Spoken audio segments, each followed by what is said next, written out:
Your college commencement ceremony was an unqualified success, but people are still complaining? Well, that seems to be a sign of our times. We aren't happy unless we have something to gripe about. What are the complaints?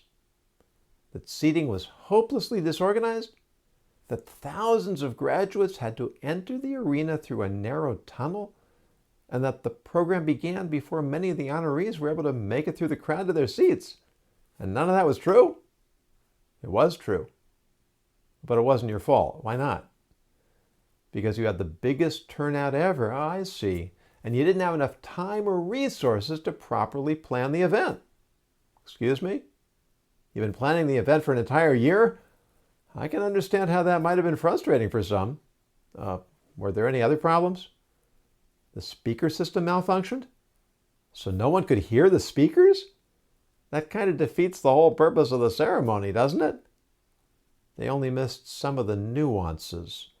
They could make out the general ideas, especially if they had binoculars and could lip read. I guess the important thing is that the graduates and their families felt a sense of fulfillment and accomplishment, and that the ceremony projected the dignity of higher education. What's that?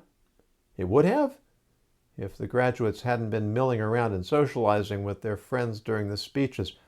How is that allowed to happen? Graduates said afterwards they weren't given any instruction on how to act, behave, or what was going to go on. And they didn't see it as a problem since everyone else was doing the same thing. Wait a second. These are graduates from the most respected university system in the country and one of its most prestigious campuses. And they excused their behavior by saying that no one told them how they should behave? That's why you'll be publishing an 87-page commencement instruction handbook for next year.